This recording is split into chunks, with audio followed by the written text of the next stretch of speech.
الحمد لله رب العالمين، والصلاة والسلام على أبي القاسم الأمين سيدنا ومولانا محمد وعلى آله وصحبه أجمعين.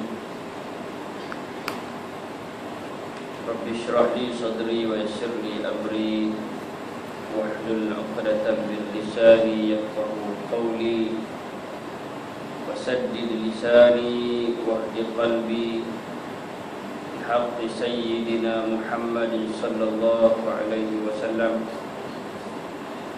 اللهم فقهنا في الدين وعلمنا التأويل. اللهم ارحمنا بالقرآن واجعله لنا إماما ونورا وهدى ورحمة. اللهم ذكرنا منه ما نسينا وعلمنا منه ما جهلنا وارزقنا تلاوته آناء الليل وأطراف النهار واجعله لنا حجة يا رب العالمين. رضينا بالله ربا والإسلام دينا بسيدنا محمد صلى الله عليه وسلم نبيا ورسولا. لا حول ولا قوة إلا بالله ولا حول ولا قوة إلا بالله ولا حول ولا قوة إلا بالله العلي العظيم. قال الله سبحانه وتعالى: أعوذ بالله من الشيطان الرجيم. واضرب لهم مثلا أصحاب القرية إذ جاءها المرسلون إذ أرسلنا إليهم اثنين فكذبوهما فعززنا بثالث فقالوا إنا إليكم مرسلون. Dan ceritakanlah kepada mereka satu keadaan yang ajaib mengenai kisah penduduk sebuah bandar yang tertentu, yaitu ketika mereka didatangi oleh rasul-rasul.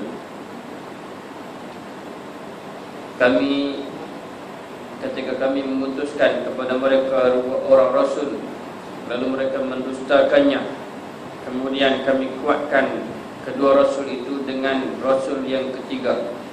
Lalu rasul-rasul itu berkata, sesungguhnya kami adalah diutuskan oleh Allah Subhanahu wa ta'ala kepada kamu. Muslimin muslimah rahimakumullah. Pertama dan selamanya, marilah sama-sama kita bersyukur kepada Allah Subhanahu wa ta'ala kerana dapat sama-sama kita pada malam ini bertemu. Allah panjangkan umur kita sehingga maghrib masuknya 1 Rejab,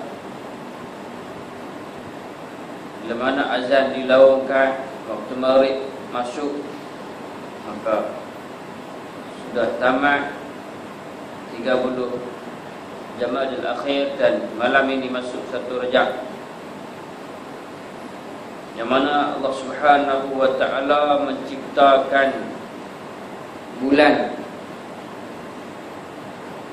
dalam setahun 12 bulan, seperti yang Allah sebut dalam surah At-Taubah: Inna iddatash syuhuri indallah 12 syahra fi kitabillah. Sesungguhnya, kata Allah, bilangan bulan di sisi Allah Subhanahu wa ta'ala ada 12 bulan. Diciptakan oleh Allah Subhanahu wa ta'ala ketika mana penciptaan langit dan bumi. Ketika itulah Allah cipta bulan, Allah cipta masa, Allah cipta waktu kepada kita. Yauma khalaqas samawati wal ardh. Bila Allah cipta bulan-bulan ini, hari yang mana Allah cipta langit dan bumi, serentak dengan itu Allah cipta bulan. Masa, waktu, detik. Di antara 12 bulan itu Allah kata minha arba'atun hurum. Di antara 12 bulan itu ada 4 bulan yang haram. 4 bulan haram. 4 bulan haram itu ulama tafsir menafsirkan bahawa ialah bulan 3 bulan yang berkembar, Zulqa'dah, Zulhijjah, Muharram. Itulah bulan-bulan haram 3 yang kembar itu. Satu lagi ialah bulan Rajab. Dia berada di antara Jamadil Akhir dan Sya'ban. Tengah-tengah dia, nama dia Rajab. Maka Allah Subhanahu wa ta'ala sebut fala tazlimu anfusakum. Jangan kamu menzalimi diri kamu, yakni menzalimi diri kamu dalam bulan haram itu. Zulqa'dah, Zulhijjah, Muharram, Rajab, dengan perbuatan-perbuatan yang tidak bermanfaat. Bulan haram ini bulan yang perlu dihormati, bulan yang besar di sisi Allah Subhanahu wa ta'ala. Ini kita masuk dalam bulan haram. Salah satu bulan-bulan haram ialah bulan Rajab. Nabi SAW pernah bersabda, afdalus siyam ba'da syahri Ramadan saum atau siyam min syahrillahil haram. Sebaik-baik puasa ialah selepas mana puasa Ramadan, ialah puasa di bulan-bulan haram. Ini hadis yang sahih yang diriwayatkan oleh Imam Tirmizi, Muslim dan sebagainya. Dan sebaik-baik sembahyang selepas sembahyang fardu ialah sembahyang sunat waktu malam, qiyamul-lail, tahajud dan sebagainya. Maknanya ada sandaran hadis Nabi SAW. Ulama menyarankan kita supaya kita beribadah lebih banyak dalam bulan-bulan haram ini, terutamanya puasa di siang harinya. Kebetulan esok hari Khamis, jatuh 1 Rajab, hari Khamis. 2 kali ganda pahala puasa yang kita dapat di sisi Allah Subhanahu wa ta'ala. Tuan muslimin muslimat rahimakumullah. Malam ini juga diriwayatkan oleh Imam As-Sayuti rahimahullah ta'ala, salah satu malam yang Allah kabulkan doa. Malam 1 Rajab Allah kabulkan doa. Imam Syuuti rahimahullah sandarkan kepada beliau. Tuan muslimin muslimat rahimakumullah, marilah sama-sama kita penuhi bulan Rajab ini dengan amalan yang baik, amalan yang mulia di sisi Allah Subhanahu wa ta'ala. Dan Allah Subhanahu wa ta'ala kata fala tazlimu anfusakum. Jangan kamu menzalimi diri kamu sendiri dengan berbuat perkara yang tidak bermanfaat. Buat maksiat di bulan haram tak boleh. Bahkan ada ulama mengatakan bahawa orang yang berbuat maksiat, buat kejahatan di bulan haram ini, Allah gandakan dia punya dosa. Bulan ini perlu dihormati. Jangan berperang di bulan ini. Seperti mana amalan jahiliyah, orang jahiliyah, Arab jahiliyah, Quraisy masa tu, mereka bila masuk bulan-bulan haram ini, mereka haramkan ke atas dari mereka perang. Mereka ni kalau dengan perang, nombor 1 lah, silap sikit perang. Tapi bila masuk bulan haram, bulan Rajab, bulan Zulqa'dah, Zulhijjah, Muharram, berhenti perang. Ada gencatan senjata di situ. Maka syariat meneruskan apa yang mereka buat. Maka Allah Subhanahu wa ta'ala melarang kita berperang di bulan haram. Fala tazlimu anfusakum. Jangan kamu perang, jangan kamu menzalimi diri kamu sendiri. Akan tetapi kalau ada orang menyerang kamu, kamu kena balaslah. Jangan duduk diam. Dah kata tak boleh perang, biar orang serang kita tu. Kita pertahankan diri kita. Itu kewajipan, itu wajib. Kan? Ni orang serang kita duduk diam.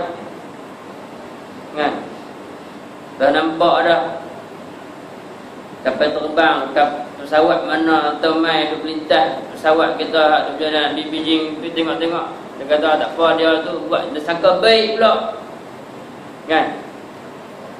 Orang dah pintas, pesawat mana main pintas, kacau pesawat kita yang nak berjalan, nak pergi jauh. MH370. Tu cerita lah kita dengar daripada tentera, kata memang ada pesawat yang pintar. Kan, dia pun nampak melalui radar. Dia bersangka baik, dia tu tak buat jahat, dia tu tak ni. Baguslah, sangka baik tu. Sangka baik tak kena gaya. Kan? Orang yang menceroboh negara kita kena pertahankan, kena ambil tindakan. Walaupun dalam bulan-bulan haram. Kalau orang menceroboh, kita kena bertahan, kita kena balas balik dengan apa-apa kekuatan yang kita ada. Tapi kalau kita nak mula dulu, tak boleh. Tak boleh. Bulan-bulan haram. Maka jangan kita, Allah Subhanahu wa ta'ala sebut, fala tazlimu anfusakum, jangan kamu zalimi diri kamu sendiri. Wa qatilul musyrikina kafah. Selepas tu kamu seranglah, kamu bunuh, kamu berperanglah dengan orang-orang kafir, musyrikin, kesemuanya. Kalau boleh bunuh semua tu ayat perang. Bila selepas selesai bulan haram, bulan-bulan. Waqatilul musyrikina kafah kama yuqatilukum kafah. Seperti mana, sebagaimana mereka membunuh, memerangi kamu semua. Pasal apa Allah suruh buat? Allah suruh perang dengan mereka semua, bunuh dengan mereka semua. Sebab mereka mula dulu perang kita dengan kita. Maka Allah kata bunuh semua dia. Ini dalam surah At-Taubah Allah cerita apa? Allah cerita kejadian langit dan bumi, dan juga kejadian masa Allah Subhanahu wa ta'ala cipta masa itu, masa dia cipta langit dan bumi. Allah cipta bulan, 12 bulan setahun. Sebulan ada 30 hari, ada 29 hari. Kalau ikut Masihi ada 31 hari. Sehari, seminggu. Sebulan dapat minggu. Seminggu 7 hari. Semua tu Allah yang buat. Allah yang atur. Satu hari 24 jam. Allah yang atur. Allah yang cipta masa itu. Maknanya masa itu adalah makhluk ciptaan Allah Subhanahu wa ta'ala. Masa itu adalah makhluk ciptaan Allah Subhanahu wa ta'ala. Maka Allah tak termasuk dalam masa itu. Allah tak duduk dalam masa yang Allah cipta. Terus sebab perkara yang ajaib, berlaku dalam bulan Rajab ialah peristiwa Isra' dan Mi'raj. Allah keluarkan Nabi SAW daripada masa yang Allah cipta pergi ke alam lain yang tak ada masa. Itu yang kata Nabi SAW di Isra' dan di Mi'rajkan oleh Allah Subhanahu wa taala. Balik semula ke bekas tidur dia. Bekas tidur dia tu masih panas. Agak-agak orang minit bila kita duduk ni, duduk setengah jam, orang minit nak suhu badan kita tu dia nak hilang di tempat duduk kita. Agak-agak orang minit 10 minit dah tak sampai kot dah. 10 minit orang lain main tak berasa apa dah, kan? Allah keluarkan Nabi SAW pergi Isra' dan Mi'raj dalam satu malam itu saja, bahkan sekejap. Ada ulama mengatakan bahawa Nabi balik itu bekas tidur Nabi SAW masih panas. Itu ciptaan Allah Subhanahu wa taala, kekuasaan Allah Subhanahu wa taala. Sebab ini menguji keimanan manusia pada waktu itu. Orang dah masuk Islam pun dah tergugat juga bila dengar Nabi SAW cerita pasal Nabi Isra' dan Mi'raj. Satu malamnya aku pergi daripada Mekah pergi Palestin. Jarak perjalanan yang jauh. Kalau naik unta berbulan-bulan, memakan masa bulan, bukan sehari dua. Boleh percaya? Tergugat keimanan. Itu menguji keimanan seseorang. Tapi bila dikaji, sekarang ni orang pergi naik bulan, orang pergi mana-mana memang sekejap, tak lama. Maksudnya masa tu kalau orang beriman memang iman dia memang tebal betul. Sayyidina Abu Bakar As-Siddiq radhiyallahu anhu itu digelar As-Siddiq. Memang iman dia hebat. Apa yang Nabi ucap, dia kata semua betul. Semua betul. Itu digelar As-Siddiq. Membetulkan apa yang Nabi ucap, membenarkan apa yang Nabi kata.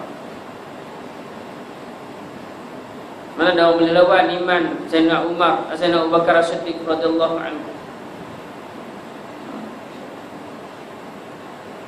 Maknanya masa Rajab, Nabi SAW pun bersabda, Nabi anjurkan kepada kita supaya kita berdoa, Allahumma barik lana fi Rajab wa Sya'ban balighna Ramadan. Allahumma barik lana fi Rajab wa Sya'ban balighna Ramadan. Ya Allah, berkatilah kami dalam bulan Rajab dan Sya'ban, panjangkanlah umur kami sampai bertemu dengan Ramadan. Apa yang Nabi nak beritahu bahawa dalam bulan Rajab ini penuh dengan keberkatan. Kita kena cari keberkatan, usaha cari keberkatan, minta kepada Allah Subhanahu wa taala supaya kita ni berkat hidup dalam bulan Rajab ni. Dengan berkat hidup dalam bulan Rajab ini, kita panjang umur lagi sampai bulan Sya'ban. Berkat dalam bulan Sya'ban kita boleh bertemu dengan Ramadan. Itu ada ulama mengatakan bahawa bulan Rajab ini bulan untuk menabur benih, kan? Bulan Sya'ban bulan membaca, bulan Ramadan bulan menuai. Kata-kata ulama, bukan hadis, betul bukan hadis. Tak boleh kata lagu tu. Berdasarkan hadis Nabi SAW, Nabi suruh kita minta berkat dalam bulan Rajab dan Sya'ban. Tujuannya apa? Tujuannya supaya kita sampai di bulan Ramadan. Kita boleh ulun beribadah dalam bulan Ramadan. Bukan kita mengagungkan bulan Rajab ni sehingga kita lupa kebesaran bulan Ramadan tu. Bulan Ramadan memang kita tahu sayyidus syuhur, penghulu segala bulan. Tapi nak buat persediaan, nak menyambut bulan, penghulu segala bulan itu, Nabi bersedia awal. Daripada Rajab, Syaban lagi 2 bulan Nabi dah bersedia. Dan Nabi banyak berpuasa dalam bulan Syaban. Sehingga mana para sahabat mengatakan bahawa Nabi SAW puasa bulan Syaban tu macam Nabi puasa bulan Ramadan. Nabi tak buka puasa. Maksudnya Nabi tak makan sehari lah, buka tu maghrib. Tapi Nabi tak puasa penuh juga. Bulan Rajab disunatkan puasa sebab bulan Rajab adalah bulan haram. Tapi kelebihan dia Nabi tak beritahulah kelebihan dia malam hari pertama dibebaskan daripada api neraka, hari kedua apa macam begini-begini. Tak lah tu hadis itu ya, tak ada yang hadis yang maudhu', hadis yang palsu. Cuma digalakkan berpuasa. Kita bersandarkan hadis digalakkan berpuasa pada bulan-bulan haram. Masa ada bulan Rajab ni digalakkan berpuasa. Macam biasa, macam biasa.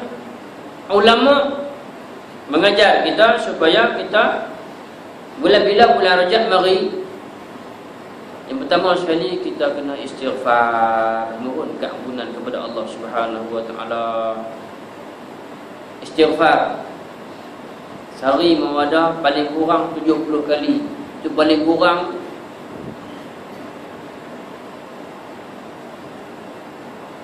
Yang kedua, banyakkan ibadah puasa. Yang ketiga,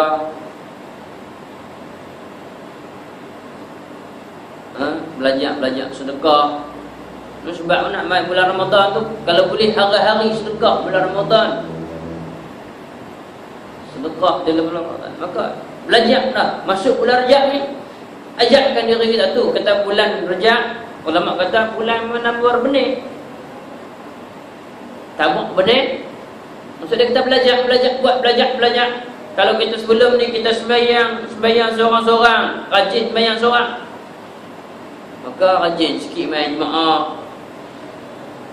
Kalau boleh subuh tu jangan tinggal jemaah. Ya. Mai bulan Syaban pula. Tu kata bulan Syaban, bulan baja. Tingkatkan lagi sikit. Mudah-mudahan kita dapat kemanisan ibadah kita supaya bila mai Ramadan kita tak ghaflah dah. Ni mai Ramadan malam pertama memang penuh masjid. Memang semangat. Seminggu ya. Lepas tu habis minggu kedua tinggal 2 sah kan, 3 sah. Minggu 3, minggu 4 kira nak pergi kok tirai lah apalah semua dah kan, habis. Sebab Allah Subhanahu menggalakkan kita untuk bermula bulan Rajab ini lagi, untuk kita tabuk benih, baja pada Syaban, menuai tuai hasil dia bulan Ramadan. Maksud dia apa? Tuai hasil yang kita bina, hasil yang kita menanam, tucuk tanam itu di bulan Ramadan, bulan Rajab, kita baja dalam bulan Syaban. Mudah-mudahan mai bulan Ramadan kita rasa manis nak buat ibadah, nak pulun. Sampailah bulan Ramadan kita dah masuk fasa untuk kita tarbiyah diri kita, nafsu kita pun dah low dah untuk hak dunia ni. Maka kita berjaya di bulan Ramadan. Mudah-mudahan kita berjaya setahun tu kita dah okey. Main bulan, main tahun depan pula lagi baik. Bukan kurang, bukan kurang. Itu tujuannya, itu kelebihan yang ada pada bulan Rajab ini.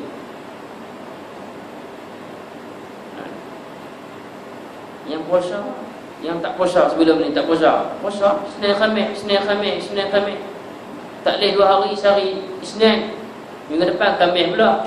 Minggu ni Isnin, minggu Khamis pula. Ni nak belajar. Masuk Syaban, puasa. Puasa sehari ataupun 2 hari, masuk buka 2 hari.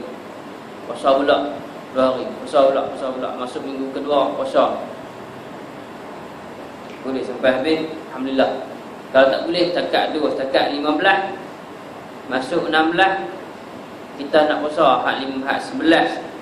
1 sampai 15 tak galak nak puasa, masuk 16 baru nak puasa, 16 Syaban baru nak puasa, tak boleh lah. Ulama kata makruh. Puasa bulan 16 Syaban ke atas makruh lah. Sebab apa? Kalau dia tak puasa, awal. Pada straight apa? Straight. Minggu pertama straight, minggu kedua straight, minggu ketiga sampai 16 straight terus. Boleh. Tapi baru nak masuk dia sebelum ni aku kira nak puasa hari Isnin, puasa lah. Masuk pun hari 16 hari Isnin puasa, tak boleh lah. Kalau hari Isnin Khamis tu boleh lah. Kalau hari yang lain dimakruhkan. Puasa tak ada apa-apa. Ini mukadimah kita pada malam ini. Sikit sebanyak cerita berkenaan dengan bulan Rajab. Bulan Rajab ini bulan yang istimewa yang ada, yang Allah bagi kepada umat Nabi SAW. Diri Nabi SAW itu istimewa. Allah Subhanahu Wa Taala anugerahkan kepada Nabi SAW. Fardu sembahyang. Allah jemput Nabi jumpa dengan Allah Subhanahu Wa Taala di bulan Rajab. Bulan Rajab ni bulan yang ada sedih, ada seronok. Sedihnya Nabi SAW dengan kematian 2 orang yang disayangi, Sayyidatina Khadijah Al-Kubra, isteri Nabi SAW sebelum tu. Lepas tu mati pula. Selama berapa lama mati pula orang yang selalu support Nabi SAW, Abu Talib, dapat saudara Nabi SAW ni. Walaupun ada ulama mengatakan bahawa dia tak sempat mengucap 2 kalimah syahadah, tapi Abu Talib ni memberi jasa besar kepada Islam, kepada Nabi SAW.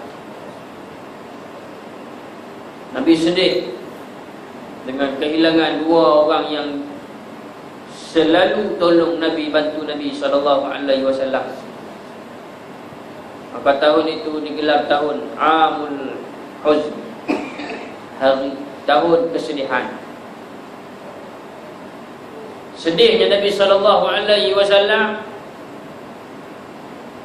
Bila Nabi berdakwah kepada kaum Mekah, cemuh Nabi SAW. Macam-macam Nabi dicerca, diherdik dan sebagainya. Maka Nabi SAW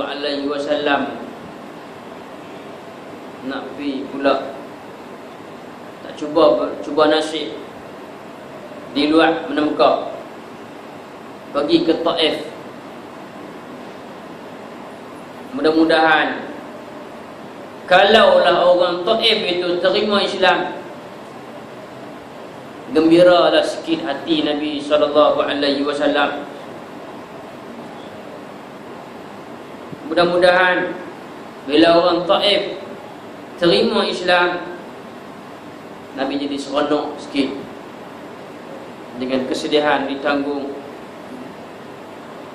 sebab kematian 2 orang yang disayangi. Maka Nabi pergilah ke Taif. Nabi SAW pergi Taif, seru orang Taif supaya sembah Allah Subhanahu Wa Taala, mentauhidkan Allah Subhanahu Wa Taala, tinggal sembah berhala. Apa orang Taif bagi kepada Nabi SAW? Bukan mereka terima ajaran Nabi, tapi mereka suruh kanak-kanak budak-budak ambil batu, unggai Nabi, baling kepada Nabi SAW, lontar kepada Nabi SAW, sampai darah mengalir di kaki Nabi SAW, bertakung dalam kasut Nabi SAW. Tuan, kalau darah Nabi mengalir jatuh ke bumi Taif itu, hancur bumi Taif itu.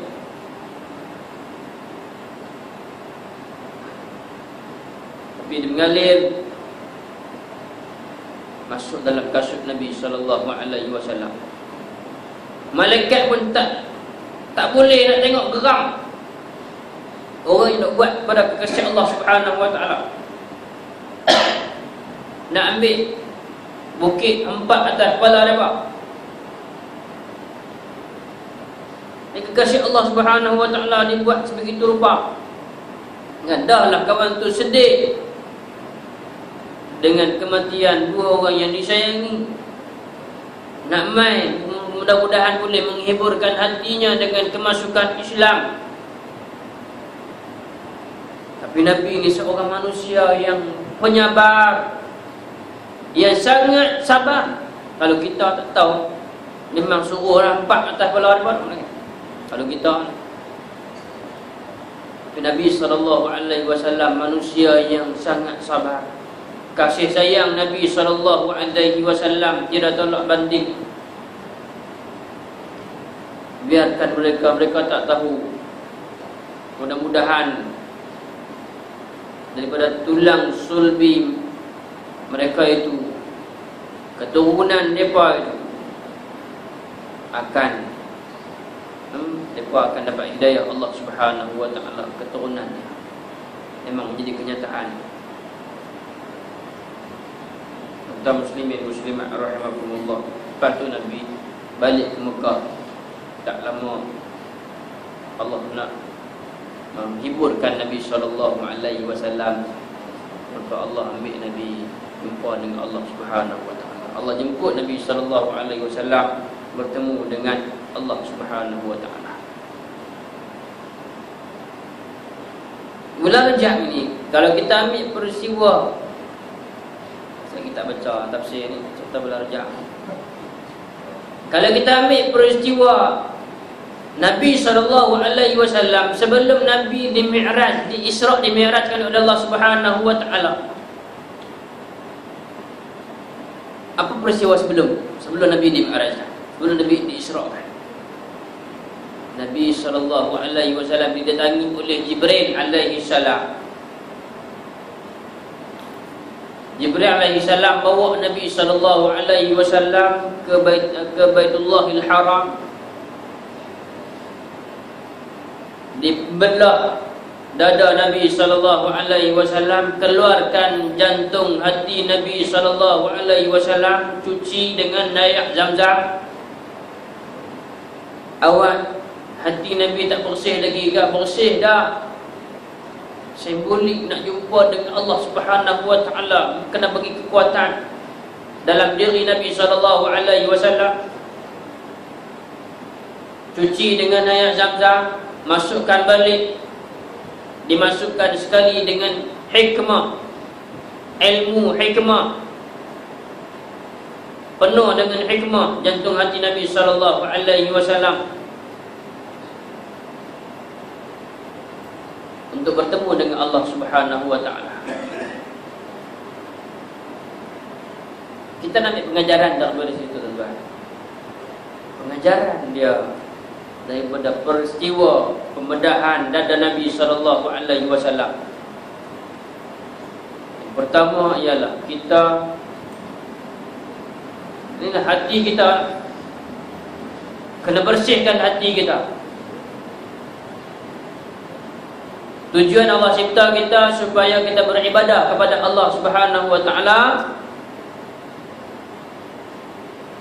Tujuan Allah cipta kita supaya kita ingat kepada Allah Subhanahu Wa Taala.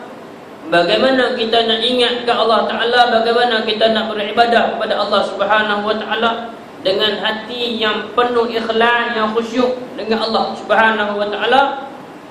kalau hati kita ini penuh dengan kekotoran, penuh dengan titik-titik hitam dosa yang kita buat, maka oleh itu semangat yang ada dalam bulan Rajab ini, pengajaran yang boleh kita ambil daripada peristiwa pembedahan dada Nabi SAW,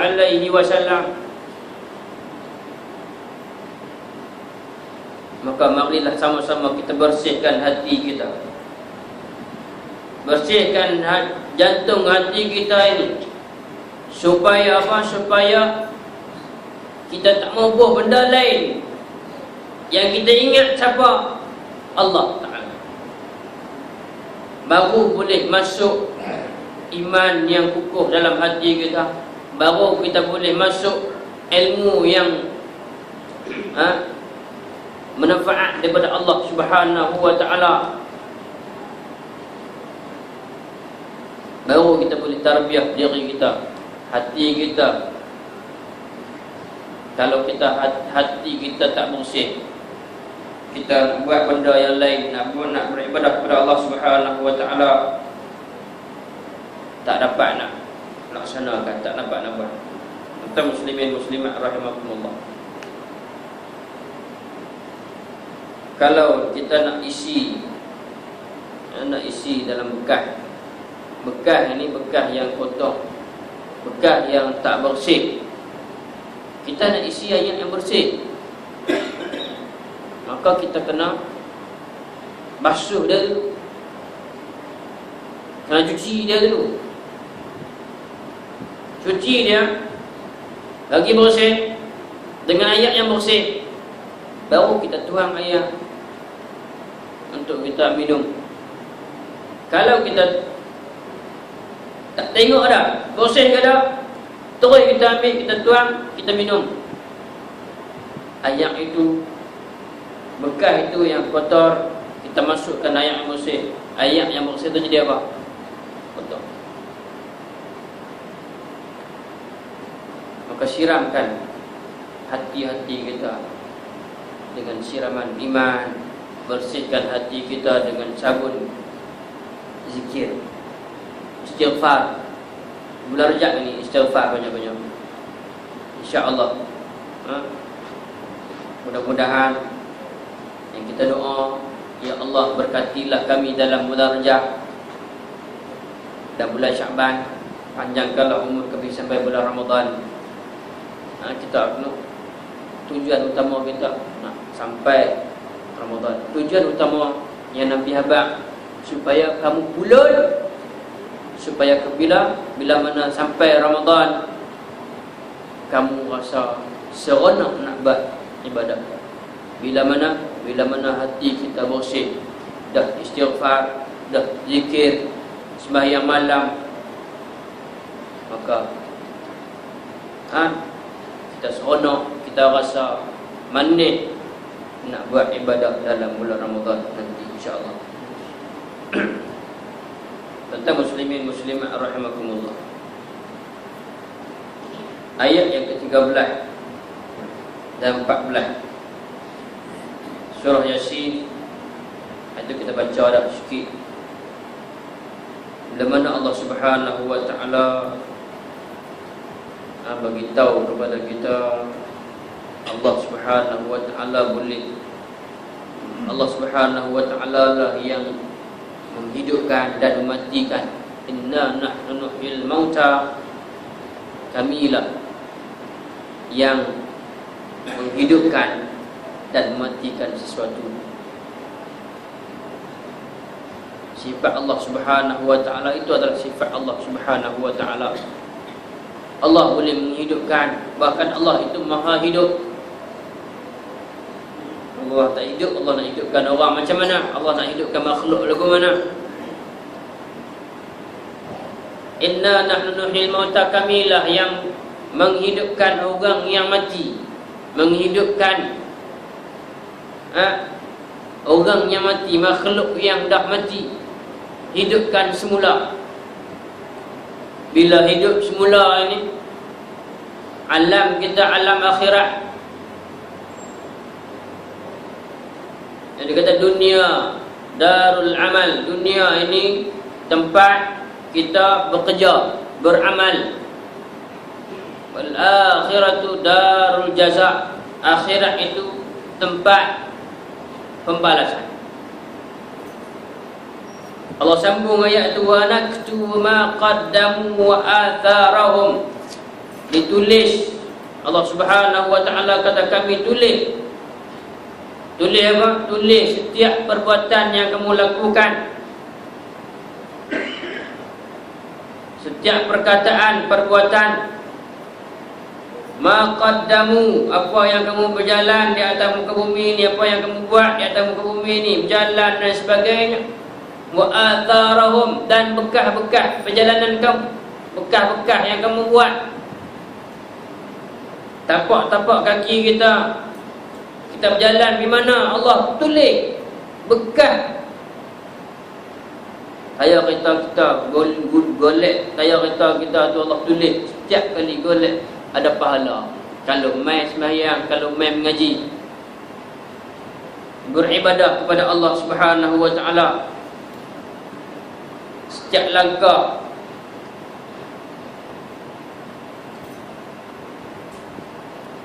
Allah Subhanahu wa taala tulis dan akan dibalas di akhirat. Allah menempelak kaum musyrikin Mekah.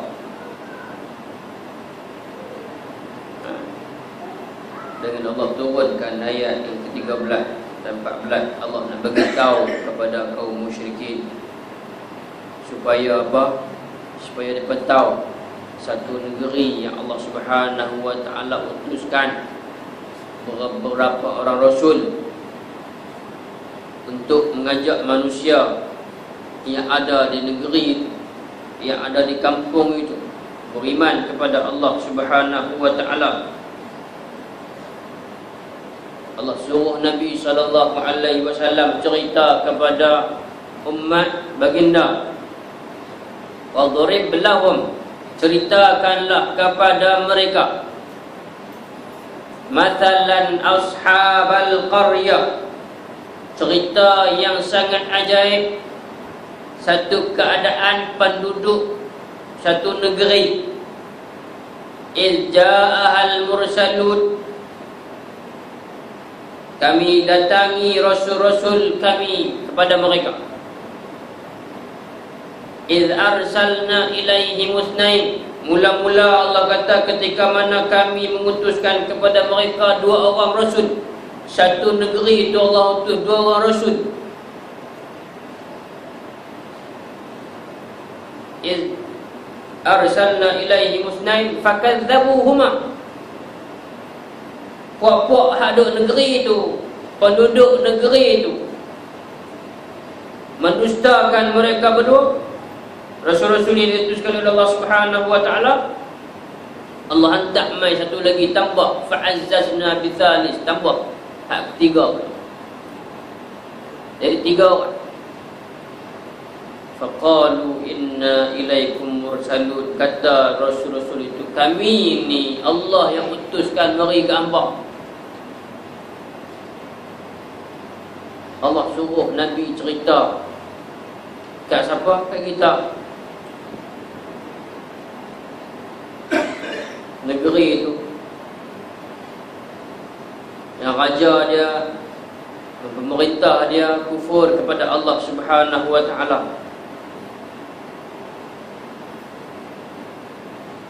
Allah tak sebut negeri apa, Allah tak abad negeri apa. Maka ulama mengkaji bahawa negeri itu nama dia negeri Antakya. Allah tak habaq kat situ negeri apa. Allah cuma sebut, ceritakanlah kepada manusia satu penduduk negeri yang Allah utuskan 3 orang rasul. Mereka tolak mentah-mentah rasul-rasul, dakwah rasul itu. Maknanya apa? Maknanya Quran ini bukan kertas biasa, bukan surat khabar, bukan majalah, bukan buku cerita.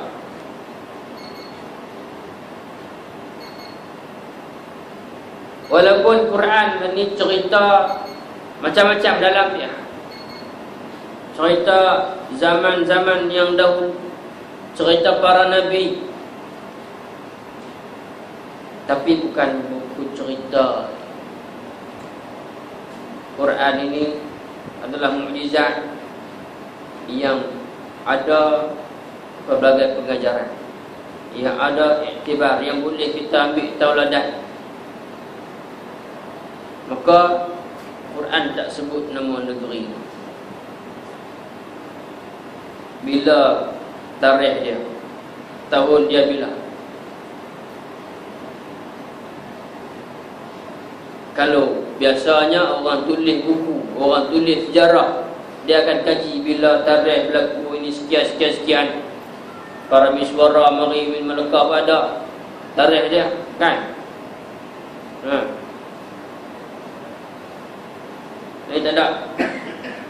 Allah tak cerita.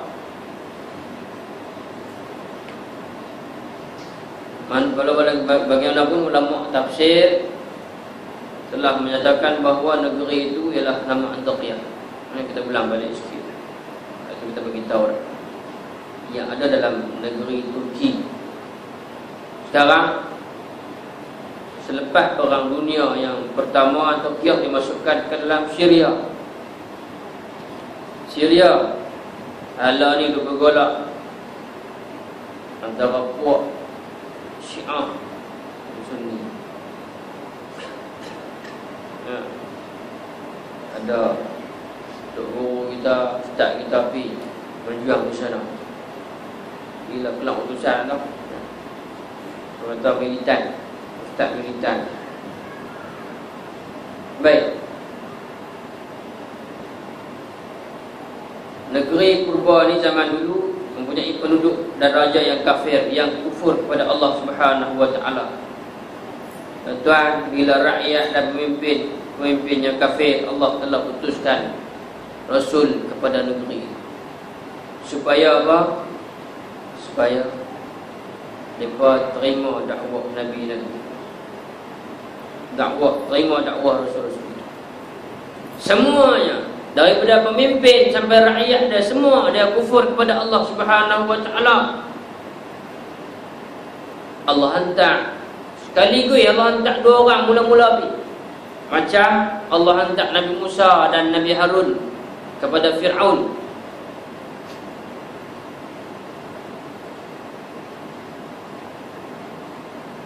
Ini kehendak Allah Subhanahu wa taala. Itu yang kita bagi tahu, Rasul-Rasul itu nama dia Sadiq dan Saduq alaihi salam. Allah hantar lagi seorang, nama dia Yuhanna Nasam'an ataupun disebut.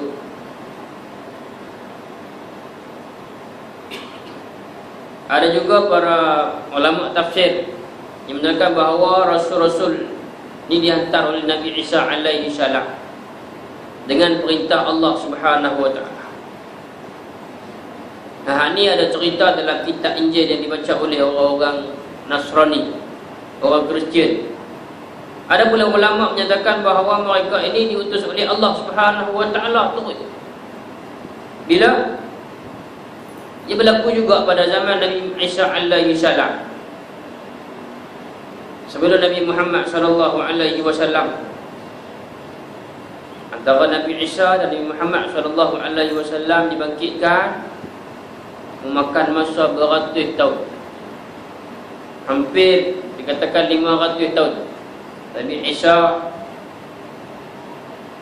beza antara Nabi Isa dan Nabi Muhammad sallallahu alaihi wasallam hampir 500 tahun. Nabi lahir pada tahun 571 Masihi, kan? 571.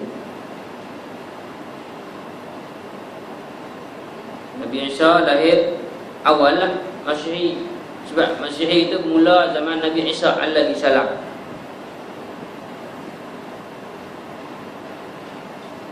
Ada ulama mengatakan bahawa Rasul-Rasul itu diberi mukjizat oleh Allah Subhanahu wa taala. Rasul yang diutuskan oleh Allah Subhanahu wa taala itu diberi mukjizat. Untuk apa? Untuk menguatkan dakwah yang dibawa oleh Nabi Isa alaihi salam. Mukjizat dia serupa macam mukjizat Nabi Isa alaihi salam. Boleh menyembuhkan orang sakit. Nabi Isa alaihi salam boleh sembuhkan orang sakit seperti sakit kusta, sopak. Sopak ni penyakit macam mana? Yang balak putihan, yang ada putih-putih. Dan Nabi Isa boleh menyembuhkan penyakit dengan izin Allah Subhanahu wa taala. Itu mukjizat yang Allah bagi kepada Nabi Musa alaihi salam, Nabi Isa alaihi salam. Ada yang mengikut sebuah riwayat.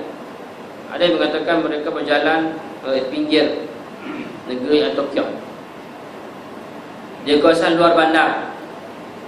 Maka bertemu dengan seorang lelaki. Maka lelaki di hujung kampung, di hujung bandar.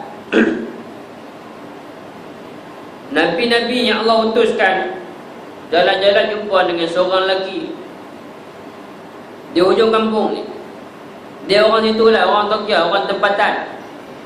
Nabi ini Allah utuskan daripada luar.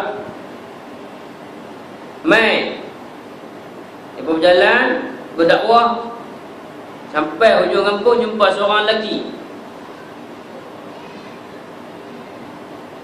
Bila Nabi-Nabi ni cerita kat dia, suruh sembah Allah Subhanahu wa taala, esakan Allah Subhanahu wa taala, tinggalkan apa-apa yang sembahan yang sebelum ini. Terus dia terima ajaran Rasul-Rasul ini. Ini digelar, lelaki ini digelar Sahibul Yasin. Tak nak cerita dia dalam surah Yasin, Sahibul Yasin. Mufassirin menamakan dia sebagai nama Habib An-Najjar, Habibun Najjar radhiyallahu anhu.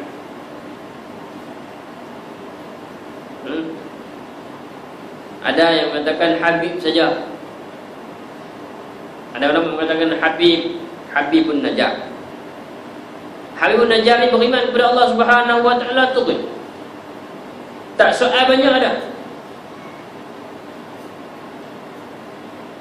Bila Rasul-Rasul ni kata kat dia, kami ini inna ilaikum mursalun, kami ini diutuskan oleh Allah Subhanahu wa taala kepada kamu untuk ajak kamu supaya beriman kepada Allah Subhanahu wa taala. Maka Habibun Najjar terus beriman kepada Allah Subhanahu wa taala.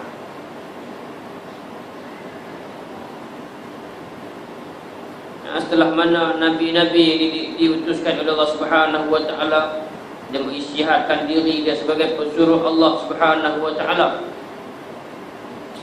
Yang mana orang lain selain daripada Habibun Najjar ditolak mentah-mentah dengan kehadiran Rasul-Rasul ini. Tolak, tak mau terima. Mereka kata apa? Ayat yang ke-15 Allah sebut, qalu ma antum illa basharun misluna wa ma anzala ar-rahman min syai'in in antum illa takzibun. Orang situ kata apa? Penduduk di situ kata apa? Kata mereka menjawab bila Nabi kata qalu inna ilaikum mursalun, kami ni Allah utus kepada kamu sebagai rasul. Dia balas balik dekat Nabi-Nabi Rasul-Rasul ini. Qalu ma antum illa basharun misluna. Ini ayat biasa yang kita dengar. Penduduk kampung, penduduk bandar itu jawab Rasul-Rasul itu, balas balik, kamu ni tak lain, sama je macam kami, manusia macam kami juga. Ma antum illa basharun misluna, apa ni sama je macam kami, tak ada beza. Dan Allah Subhanahu wa taala yang Maha Murah tu tak turunkan pun kami jalan, tak turunkan pun sesuatu tak agama, tak mari pun tak hantar kami berasul illa bashar wa ma anzalna wa ma anzala ar-rahman min syai' in antum illa takzibun. Bahkan dia kata, hampa ni tak lain tak bukan, memang hampa ni pembohong. Dia kata dekat nabi-nabi, dekat rasul-rasul yang diutuskan Allah Subhanahu wa taala, depa kata hampa ni pembohong ya. Tuan tengoklah. Bukan nak bincang, bukan nak apa nama asal usul, nak tanya, terus dia tuduh hampa ni pembohong, pendusta. Nak main, nak mengujar kacirkan masyarakat kami. Ini jawapan yang berisi tuduhan. In antum illa takzibun. Hampa ni bukan apa-apa, hampa ni bohong. Duk mari sini duk bohong. Hampa kata hampa rasul, padahal Tuhan tak turun wahyu ke hampa. Hampa ni macam kami, manusia macam kami je. Kalau Allah nak utuh, nak bagi hantar rasul, tentulah dia hantar hak lain yang pelik-pelik sikit. Kan? Kira nak pelik manusia, kira nak tengok pelik-pelik. Dia kata kat Nabi, kat Rasul itu, hampa ni macam kami. Padahal mereka ni jahil. Mereka ni pun tak erti. Maka mereka anggap Rasul-Rasul itu sebagai manusia yang pelik. Dan jadi mereka ingat yang Allah nak utuh ni mai ni, Rasul-Rasul ni bukan manusia seperti mereka. Mestilah kalau Allah nak utuh ni, nak utuh hak pelik lah sikit pada orang. Bukan orang lah maksud dia. Ni tengok, sama je. Lubang hidung ada dua, mata ada dua, telinga ada dua. Sama je. Dah apa bukan Rasul lah. Lagu tu, mereka ni percaya lagu ni. Seolah-olah mereka ni nak menyaksikan orang yang pelik, yang menakjubkan, barulah boleh nak beriman kepada Allah Subhanahu wa taala. Tak cukup dengan apa yang diterangkan oleh Allah Subhanahu wa taala melalui Rasul itu. Dari hujah Allah Subhanahu wa taala, mereka nak tengok Rasul tu macam orang main silap mata kot, lagu tu kan. Baru boleh terima, oi hebatnya dia. Boleh main silap mata, boleh tunjuk lagu ni lagu tu. Baru nak terima ajaran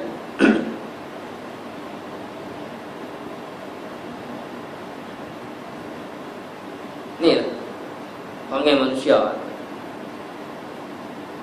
Tak fikir kalau Allah Subhanahu wa taala zahirkan rasul-rasul sebagai orang yang aneh, orang yang ganjil, beza dengan diri mereka, nak cakap lagu mana, nak bagi tahu lagu mana, nak interaksi, nak berkomunikasi, nak cakap, nak seru lagu mana, mestilah hentak yang faham percakapan, boleh bercakap dengan mereka. Allah bagi angkat, nak fikir terus, main-main terus nak kata mu ni bohong. Tak betul. Maka bahasa yang digunakan tak difahami kalau dia Rasul itu bukan daripada kalangan manusia juga. Kata muslimin muslimat rahimakumullah. Karena itu dah Allah utuskan Rasul ini di kalangan manusia juga, bukan malaikat. Allah utus Rasul macam kita, spesies manusia juga, yang ada anak, yang beristeri, yang makan, yang minum, yang pergi market. Dulu tak ada market lah, pasar. Jalan nak cari, nak beli makan, nak beli makanan, nak masak,